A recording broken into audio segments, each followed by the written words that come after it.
बंट्याला काय झालं तर? पोटात लय दुखते का? हा हो लय दुखते. आपण एक्सरे काढले त्याच्यात तर आता मला दिसू राहिलं काय आलाय, मुतखडा झालाय, मुतखडा. माय माय बा, पण मी तर कधी खडे खाल्ले नाही, मग कसं होईन खडा? अरे बाबू, खडे खाल्ल्यानं नसते हो, तू पाणी कमी पेलं असेल ना, त्याच्याच्यानं झालंय तुले ते. तरी पोट्याला सांगू, त्याला परी पोट्याला सांगू का पोट्या पाणी पे पाणी पे पाणी पे, पुरी बाटलीच्या बाटली वापस आणे.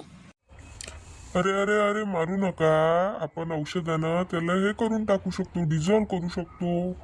औषध घेतो, औषध देतो मी लिहून, ते घ्यायचं, त्यानं तो डायरेक्ट गायब होऊन जाते, नाही तर पडून जाते. पडन पडन म्हणजे कसं पडन? जेव्हा मी जाईन सूर तेव्हा पडन. नाही रे बाबू, औषध देतो मी तुला पहिले लिहून, औषध घे, मग आपण त्याला डिझॉल्व करायला लागत असते. डिझॉल्व म्हणजे तो आपोआप गायब होते.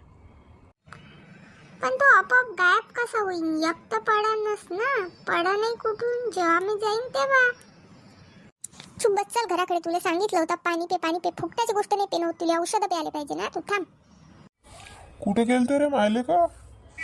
कुठे जाणार आहे? फिरायला जायचं नशिबात आहे का? पोट्याला घेऊन गेलती ना, पोटदुखी त्याचं सकाळपासून दवाखान्यात. काऊन रे पण त्या काय झालं? मूत खडा. पोट्याला सांगताना लाज नाहीये. माय बिन हे कोणता रोग आहे? नवीनच ऐकला. मग काय आले का, मुताले त्रास होते का?